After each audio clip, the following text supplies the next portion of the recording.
Okay, so what we're going to get into here today is now that we are getting closer to the start of the Civil War, we're going to start getting into more specific details about events and their actual impact on sectionalism and things like that. So today we're going to look at Westward expansion and disunion. We're going to combine the two categories together because they go together very nicely.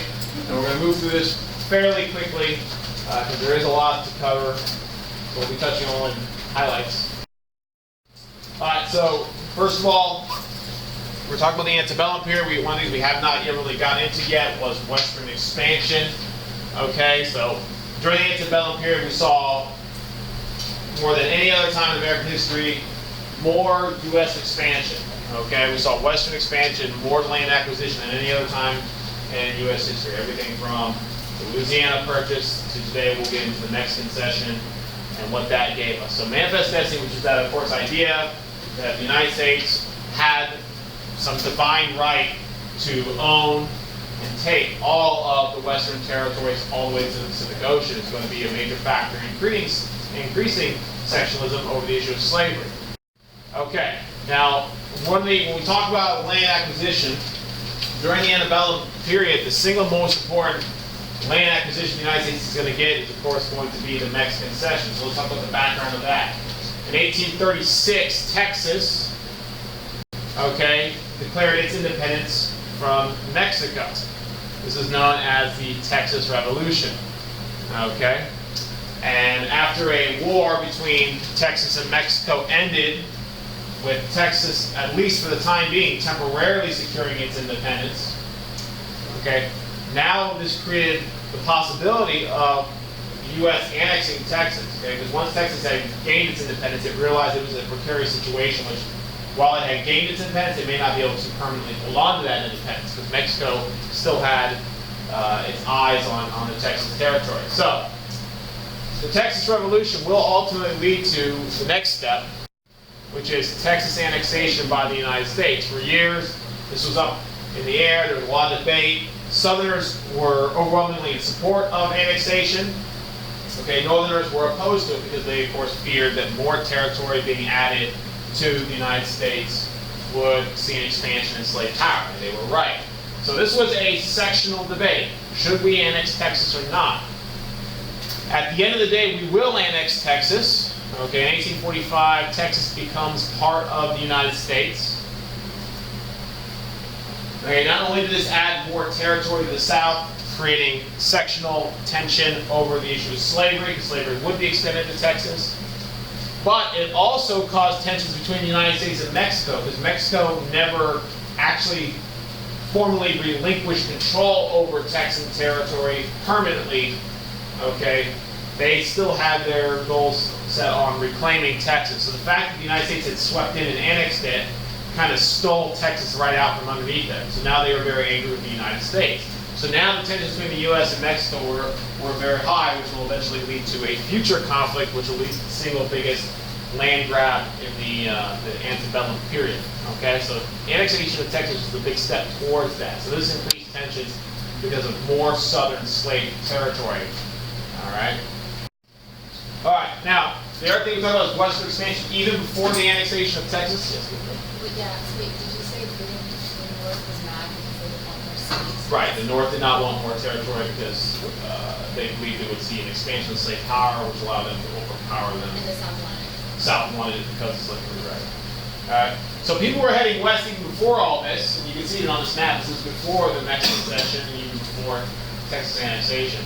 So during the antebellum period, we saw thousands of Americans traveling westward on these overland trails to the west with the hopes of starting a new life out west where there was lots of land, lots of opportunities. Okay, so we talk about various trails: California Trail, Santa Fe Trail, the famous Oregon Trail, as it was called. Okay, so all these were overland trails that brought thousands of Americans out westward. Now this is important because these trails help populate our western territories. And in many cases, they populated the western territories faster than was anticipated. What's going to happen as a result of this is these territories in the near future are going to now meet the requirements for statehood. They're going to apply for statehood status. And that's going to cause a conflict over whether they should be free or slave territories. Now, before any of that can happen, we have this conflict to deal with. So, not long after the United States annexed Texas, the United States now began making overtures towards Mexico to purchase other Mexican lands west of the Texas border. In particular, what the United States wanted to do was the United States wanted to purchase California, as well as any other lands here we have north of the Rio Grande River.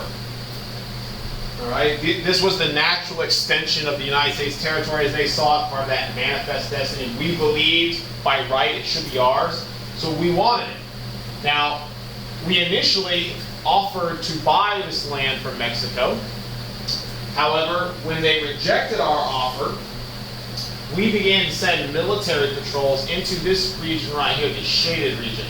Now, this shaded region represented disputed territory. After the annexation of Texas, this shaded region was still in dispute. When we annexed Texas, we declared that we annexed all lands south to the Rio Grande, which is the current southern border of the United States. Mexico declared that no, these lands still remain under Mexican control. When Texas seceded, declared its independence, it only took the lands north of what they said was the Nueces River right here.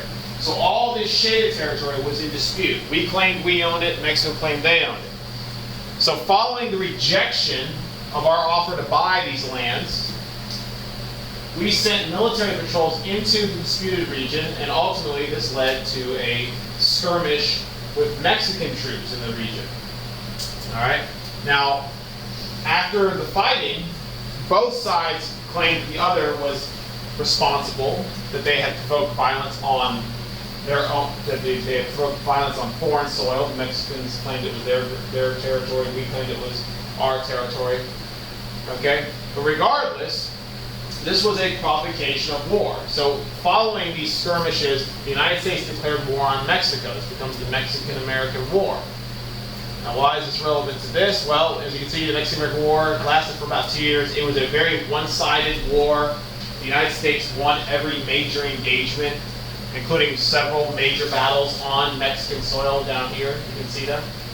So at the end of the war, we were able to effectively dictate the terms of the peace treaty, which will ultimately give us more territory. Now, even before the war had really even gotten underway, we saw an effort by Northerners to block the expansion of slavery into the territory.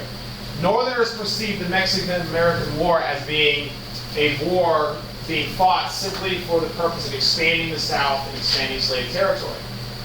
So Northerners attempted to block this by passing something that they called the Wilmot Proviso, which would have said that neither slavery nor involuntary servitude shall ever exist in any part of the Mexican cession. So even from the get-go of the war, the North tried to block the expansion of slavery into any Mexican territory.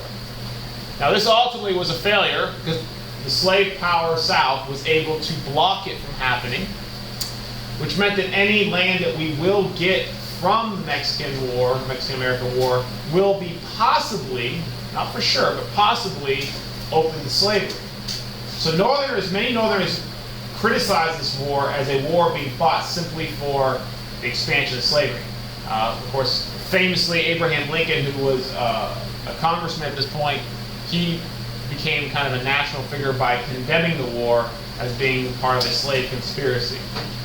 Okay, so that kind of got his name out there and will help him become a national figure during the 1850s.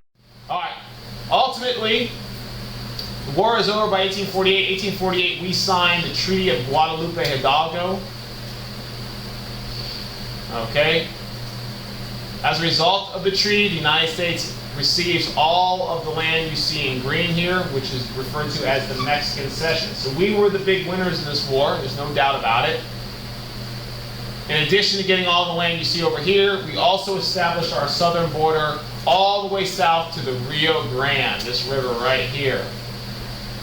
This is as opposed to the previous southern border that Mexico acknowledged, the Nueces River. So we got all of this disputed territory right here. That's what kind of started the fight, right? And we got California and all these other territories out here. So this is one of the single largest land grabs in American history. This, coupled with the Louisiana Purchase, really are the two times that we really solidified what we have today, for the most part, at least as dealing with the contiguous United States. And of course, we later on in 1853 bought another piece of land from Mexico known as the Gadsden Purchase as part of our effort to build a transcontinental railroad right through this territory here.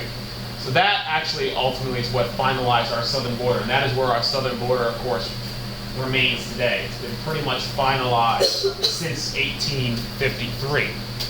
Okay, so now that we've got all this land, the question becomes, well, what about slavery? Okay, and of course, the Missouri Compromise, which was the previous decision, the Missouri Compromise line cuts right through it. And people are wondering, is that going to apply, or is that now antiquated? Do we have to rethink the Missouri Compromise? That's the question. Okay, well, we wouldn't have very long to think, because in 1849, or 1848 really, same year, gold and silver were discovered out west in several different locations, places in Colorado and in California in particular. And this set off the big gold rush of 1849, all right, in which thousands of Americans flooded out west to mine for gold and silver in the hopes of getting rich, the so-called 49ers they were known as. And many of them ended up settling in California. California, in a very short amount of time, its population exploded. We saw the development of large cities like San Francisco. Okay. And what we find is, by 1850, just 2 years after we won the territory, California is ready for statehood. Now, people had expected that it would take decades for Americans to fill up all that territory and eventually reach California and California to apply for statehood. So what we had expected to take decades only took 2 years. And the reason for this was because of the gold rush. The gold rush inadvertently caused, the issue of California statehood to become an issue. Okay? So in 1850, California was now ready for statehood. Now, this was the biggest threat to the sectional balance since Missouri. Because up to this point, we had had a relatively even balance of power between the North and the South. But the addition of a new state would upset that balance. This also called into a question is, does the Missouri Compromise still stand, or do we need to toss it out and start over? And also, what about the Utah and New Mexico territory? Now, they weren't ready for statehood, but they would be in the near future. Should we just figure that out now already? So in 1850, we had a huge dilemma. And the issue about the balance of slave versus free states was once again threatening to disrupt the country and possibly cause civil war. So we had to work out a compromise. Okay? The last of the great compromises in this time period. This is the last one. Okay, so last year when we learned about the Compromise of 1850, I told you that there were 4 components that you needed to know. Okay, Missouri Compromise had 3. This one has 4. It actually has more than 4. But there's only 4 that I think you really need to know. The 4 that really, really matter as it relates to the Civil War, right? So, let's see. Can we remember? Who's got one? What's one of the conditions? Yeah. Easy one, right? California, it's right there. California becomes a free state. That's number 1. Settle that issue right quick. And of course, that was a benefit to the North. All right. Fugitive slave law. A new one, a new Fugitive Slave Act. There was already a Fugitive Slave Act in existence. This was a new one. This is a stronger Fugitive Slave Act, which would give Southerners greater authority to go into Northern territory to retrieve runaway slaves. Okay? We'll talk more about that in a second. Okay, that's number 2. Number 3? No slave trading in Washington. Okay, banning the slave trade in Washington, D.C. Good. No more buying or selling people in our nation's capital for obvious reasons. And lastly? Popular sovereignty to decide. Yep. Right here. Popular sovereignty in the western territories of Utah and New Mexico. Okay, and of course, let's not forget, popular sovereignty was the right for the people living in the territory to vote and decide on an issue. So in this case, they'd be voting on the issue of slavery. Okay, this was a relatively new concept as it related to slavery. it will become more prominent as we go on into the 1850s. So there you are, one more time, California is a free state. We'll get a stricter fugitive slave law. The slave trade is banned in Washington, D.C. And last but not least, we open these territories here, Utah, New Mexico, to popular sovereignty. So by having those four conditions, we were able to temporarily keep the peace. Okay? The big gain for the North was, of course, another state, California. California goes on to become the largest and most populous state in the country. Okay? Today it plays an important role because of that. And then the big gain for the South was the new, stronger fugitive slave law, which is something they had been agitating for some time. Now, speaking of that fugitive slave law, the fugitive slave law was designed to give Southerners more power to retrieve their runaway slaves, their property. All right? The way it did this was partially by compelling Northerners to participate. Okay? Under the new Fugitive Slave Act, Northerners were expected to assist in the retrieval of runaway slaves. If you were a Northerner and you possessed any knowledge of runaway slaves, you were expected to make that known, which this Northerners found to be particularly distasteful. So, like this poster says, you know, local police forces in the North were expected to assist slave catchers, even if they didn't agree with slavery or not. But as you can see, what happens as a result of this is many Northerners, despite the law saying they must assist, many Northerners still defy the law. I mean, look at this poster. It is warning blacks to stay away from police officers because they might be working with slave catchers, as they are required to do by law. So even though there was a new law in effect, many Northerners shunned it and did not follow through. So for the South, when the South caught wind of this, they were very upset because they felt they had been betrayed. They said, you know, we basically gave in. We let you have California on the grounds that you would help us get our property back. And now you're not really fulfilling your duty. So that outraged many Southerners, and of course it led to increased sectional tensions between the North and South and demands for more justice. And of course there were all kinds of problem things in this law. You know, for example, slave catchers could still go to Northern Territory. They could still make false allegations against free blacks. And in court, oftentimes it was the word of the slave catchers versus the word of a free black. And, you know, the courts oftentimes found or sympathized with the slave catchers, and oftentimes they would allow them to take people who were free blacks down in the South and back into slavery. So there was a lot of corruption going on even within this. Okay, so really, you know, your best bet if you wanted to escape slavery was to go as far north as Canada. And even that wasn't a guarantee because people were still illegally kidnapped from Canada from time to time. So it's still very dangerous, you know, to be a runaway slave.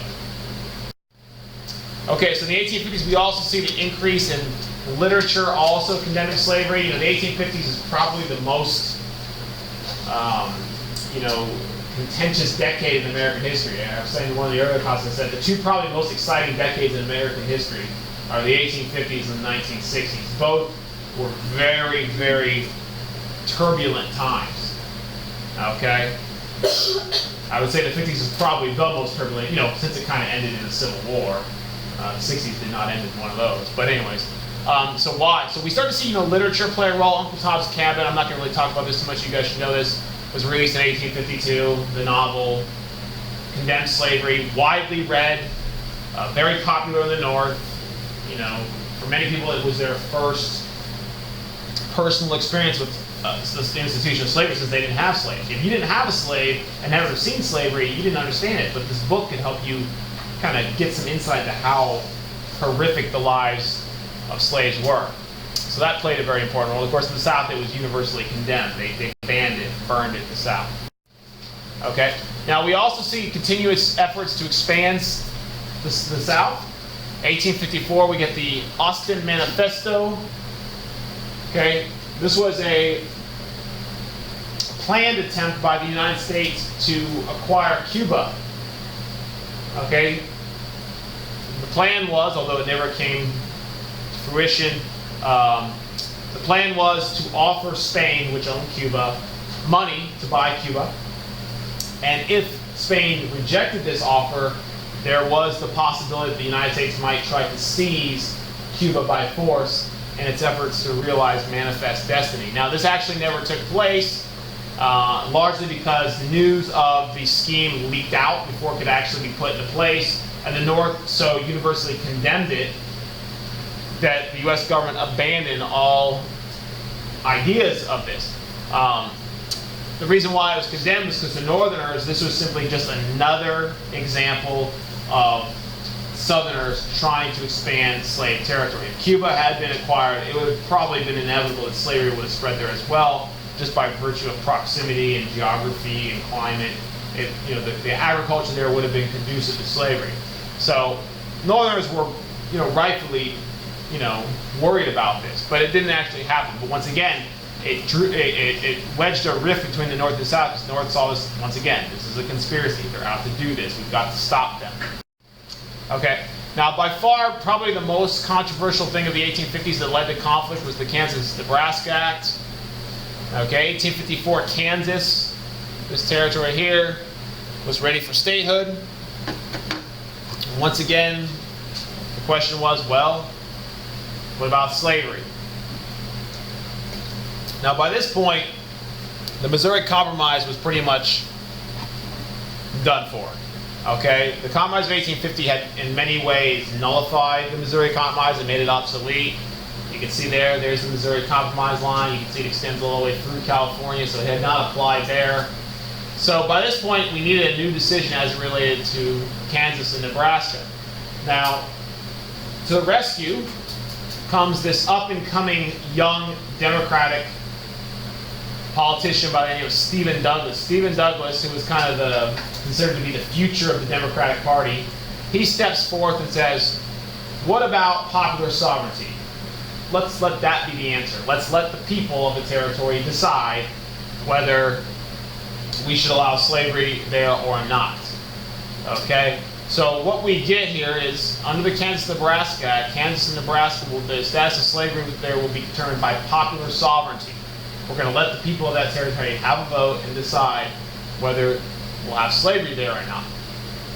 Now, this should have been an easy answer, everyone thought, and everyone expected this to go one way. Everyone expected that Kansas would then vote to go slave, because the soil and the climate there would have tolerated expansion of slavery and cotton. And everyone expected that Nebraska would be a free state, because slavery would have probably not been as lucrative there. So everyone expected that Kansas would go slave and Nebraska would be free. But that's not what happened. Because when they opened up Kansas to popular sovereignty, what ended up happening was pro- and anti-slavery forces flooded the region in an attempt to swing the vote. Okay? And eventually things in Kansas got so heated that it eventually erupted in violence. So the Kansas territory was now subject to a civil war amongst pro- and anti-slavery forces. This is known as Bleeding Kansas. So we actually had a civil war being fought in Kansas even before the Civil War even began. Okay? And that fighting in Kansas will eventually be rolled into the Civil War as a whole. It never ends. It goes on from 1854, there's fighting, all the way up until 1861 when the Civil War begins. So the Civil War just absorbs the fighting in Kansas and makes it part of the broader Civil War as a whole. So this is the beginnings of really contentious violence between pro- and anti-slave forces. All right, so for example, one of the events that kind of highlighted Bleeding Kansas was the sacking of Lawrence, Kansas. Lawrence, Kansas was a abolitionist stronghold, and it was attacked by pro-slavery forces. They destroyed the town. All right, so this is kind of the level of violence that was going on. They were literally laying waste to entire towns in an effort to swing the state in favor of slavery. Now, they did hold several votes. They actually did vote. It wasn't just fighting. They did vote in Kansas, but the votes kept resulting in conflicting returns. Some of the votes found that Kansas would be in favor of slavery. Some of it found opposed. And the reason being is because we couldn't trust these votes because there was so much voter fraud going on, and they were also using violence and intimidation to swing the vote. So we never actually get a definitive answer as to what the people in Kansas really wanted, because the voting was so conflicted. However, someone there asked, well, what was the result? Well, the ultimate result is Kansas will be a free state. but not by virtue of popular sovereignty. The only reason Kansas is free is because when the Civil War starts, the North is able to take that territory, hold it, and enforce it as a free territory. But the idea of popular sovereignty never actually worked in Kansas. Because every time they tried to enforce it, it was met with people calling out, voter fraud and things like that, which is accurate. The voting in Kansas was definitely fraudulent. Back in those days, it was very easy to vote multiple times, travel around, vote under different names. We didn't have the systems we have in place today to keep voter fraud in check. So voter fraud back then was a big deal. Today, not really. Okay.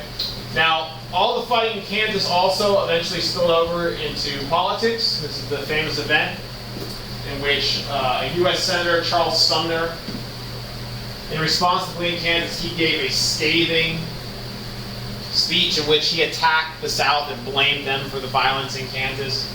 His speech was titled "The Crime Against Kansas." Okay, and in particular, he, in his speech, highlighted specific individuals, Southern representatives, and things like that, including some from the state of South Carolina.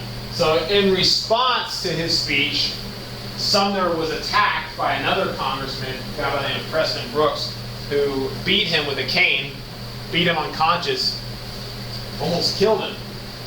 All right.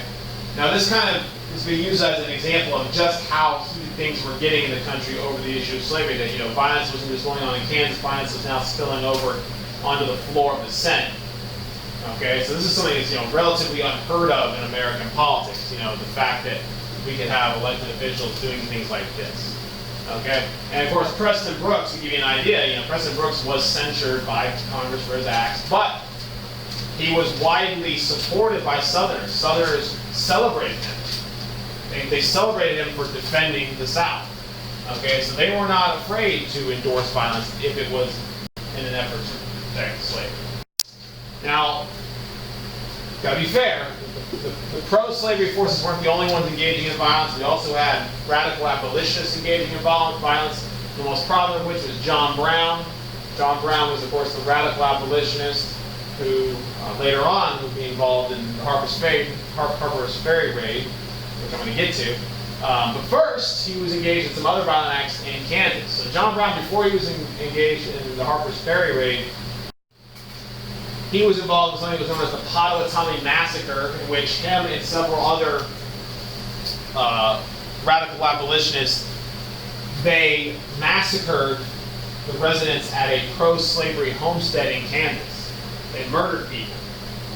All right, and I like to point this out because you got to realize that violence was being carried out on both ends. Okay, it wasn't like the abolitionists were these pacifists. I mean, they were also engaging in violence to promote their agenda. Okay, so this was in direct response to the violence being carried out by the pro-slavery forces. So John Brown's going to be around and involved in some stuff, even before the Harpers Ferry raid. Okay.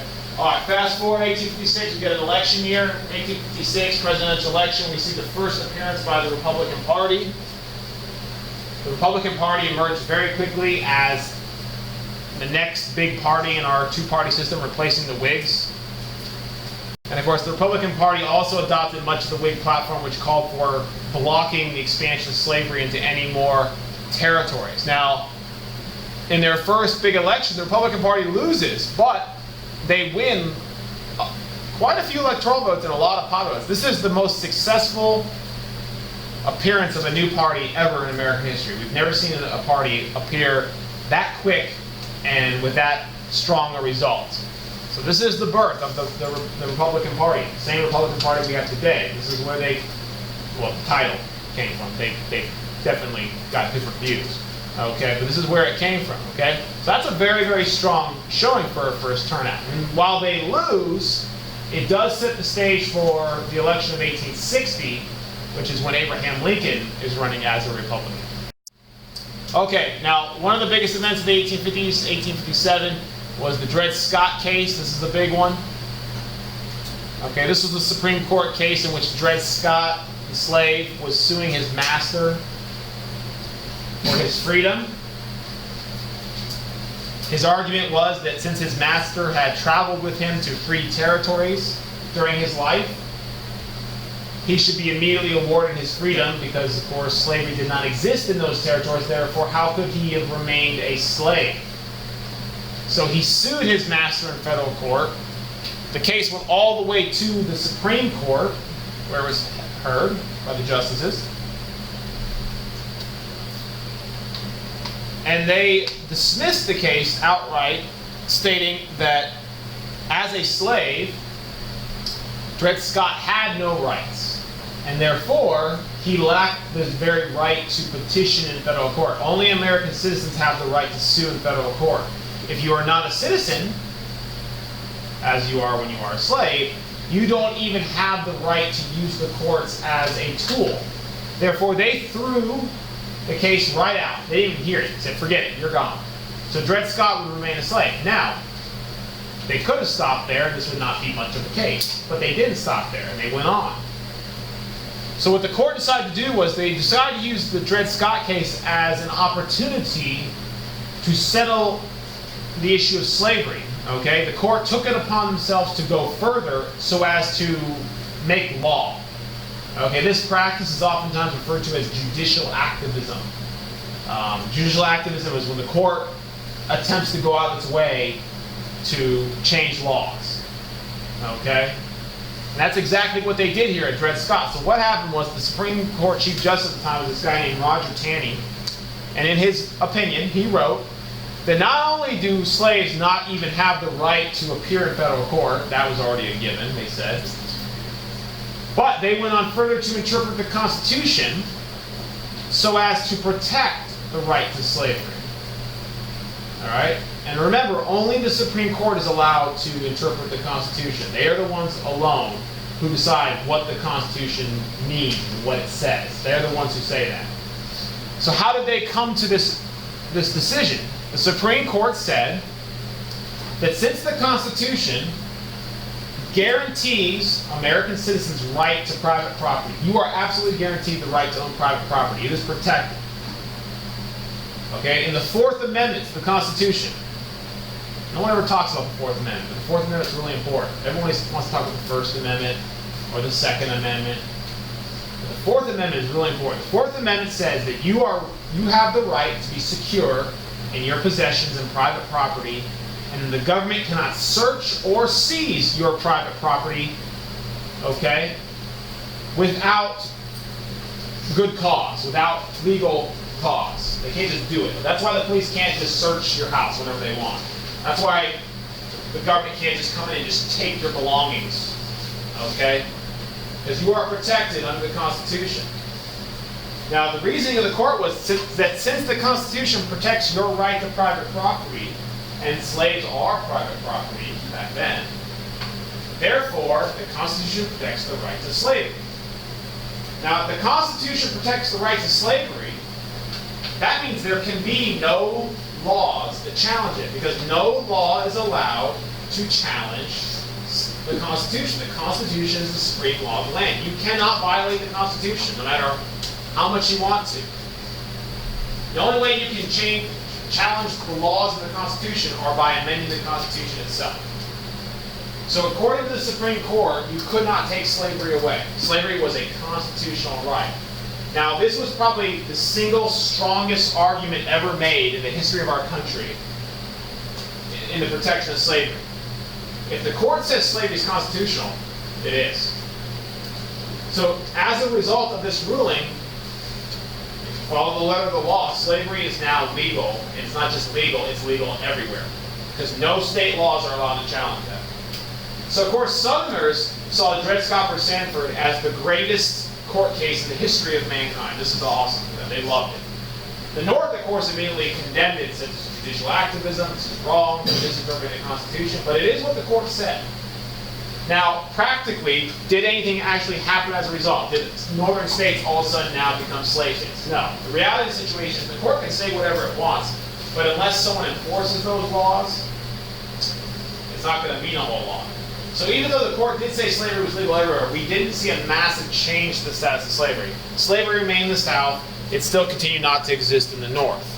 But the idea was there, that it could be anywhere. No one could challenge it. Now, 1858 was an election year, and one of the things that was going on was the Senate had an open seat. It wasn't quite an election because senators didn't get elected back when they got appointed, but people still had to campaign. Okay? So in Illinois, two people were vying for that Senate seat. One was the Democratic candidate, Steve Douglas, who was expected to be the winner. He was the guy that everyone knew. Everyone knew Steve Douglas, architect of popular sovereignty. They called him the Little Giant. Okay?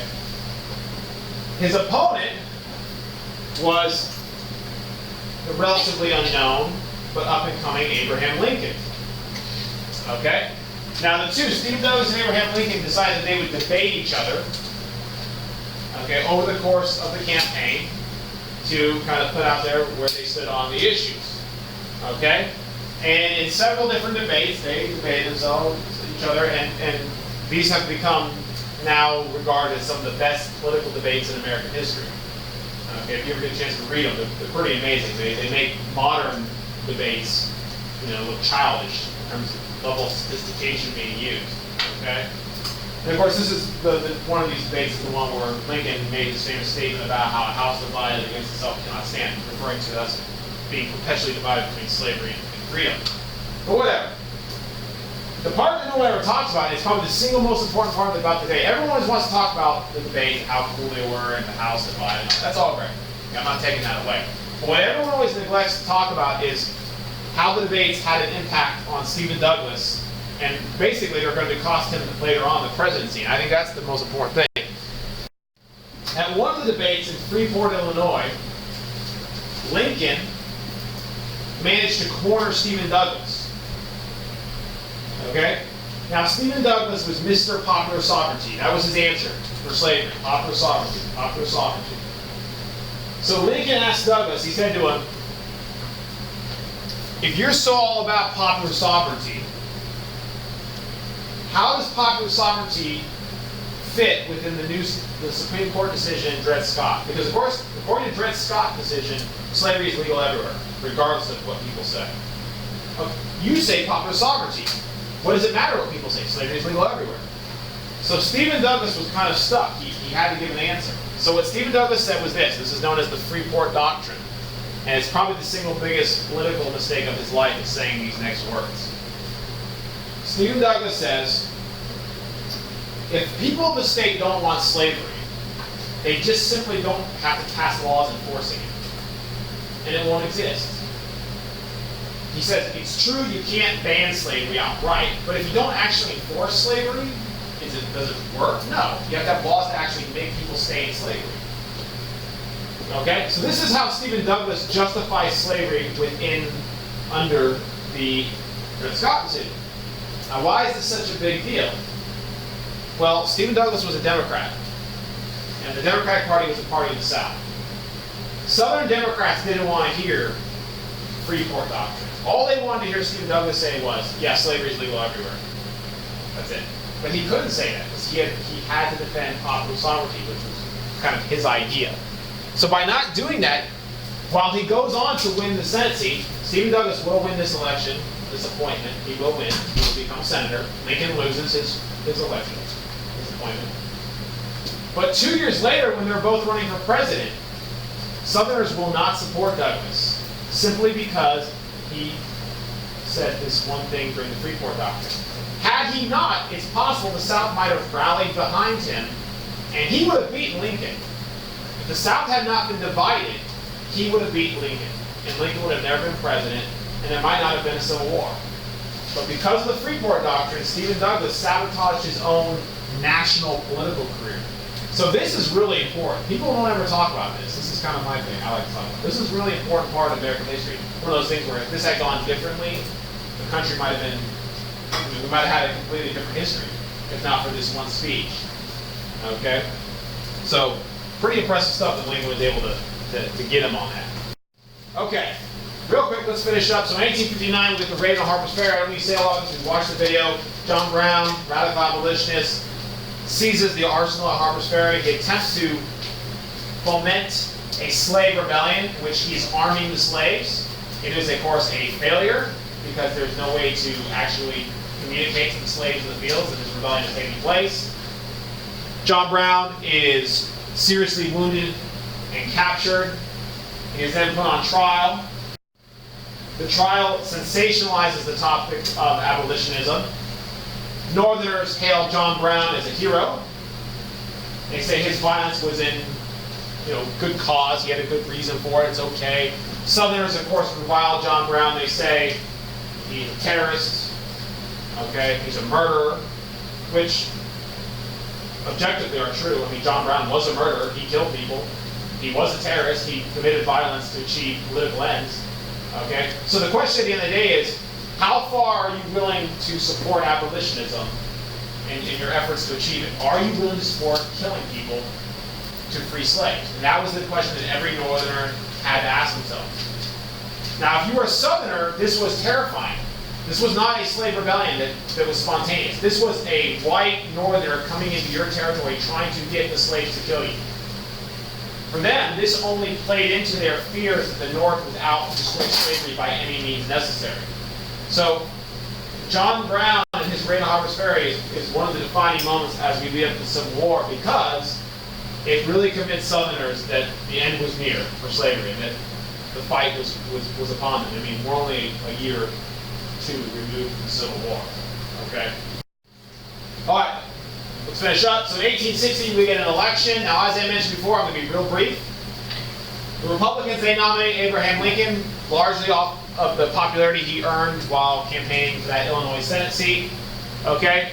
The South is horribly divided. Many Southerners support Stephen Douglas, who was the face of the party in many ways. But the Deep South, the really slave power South, they can't support Stephen Douglas because he is not supportive enough of the issue of slavery. He refuses to abandon popular sovereignty. So they nominate a much more hard-line slave supporter, a guy by the name of John Breckinridge. So the Democratic Party is horribly divided. And if anything history has taught us is that when parties are divided, that's it. They're done. You're going to give your victory away to the opposing side. So that's why I tried to say that if Douglas had not blundered, but I mean, he stuck to his guns. You got to admire him. He stuck to what he believed in. But if he had not made that mistake at the Freeport Doctrine speech, the South might have won this election. There might not have been secession. There might not have been a Civil War. Now, does that mean that it may never have come up? No. We might have just had a Civil War later on, which could have been even worse, with more modern technology to kill each other. That could be even more terrifying. What I'm saying to you is, things could have gone radically different. Anyways, the Republican platform, I'm not going to go through all these things, but the big issue here is right here. The Republican Party stood for non-extension of slavery in the territories. Very important thing to note, the Republican Party did not advocate for abolition outright. They did not say we are here to abolish slavery. Not like Abraham Lincoln stood up and said, by the way, when I'm president, slavery, gone. He probably wouldn't have been able to do that anyways. He would have needed a congressional act. Okay, and maybe even an amendment, which he certainly wasn't going to get an amendment. Okay, but anyways, the Republican platform was opposed to the expansion of slavery. You can see here, the election was very contentious. Oh, let me finish, almost done. It was very divisive in terms on sectionalism. And of course, South Carolina threatened that if Lincoln wins, they would not wait for his inauguration. That if Lincoln won, South Carolina vowed that they would secede first. Okay, so 1860, look at the results. Lincoln wins. Okay, he carries the North. He carries no southern states. The South is divided on many issues. Okay, he does lose. Or excuse me, Lincoln wins. Douglas, Breckinridge lose. There is one last attempt at compromise, known as the Crittenden Compromise, which called for a return back to the old days of the old Missouri Compromise as a way of kind of keeping the peace. This is a failure because by now it is too late. The South has already made its demands. They're going to follow through. Okay? So as you can see, South Carolina's first and secedes on December 20, 1860. And the rest of the states will follow shortly after the Battle of Fort Sumter. So we will have the Confederacy, and last but not least, we will have the battle there. And there it is, war. Okay, I had to rush it in there, but you guys know what happened. I think That's it.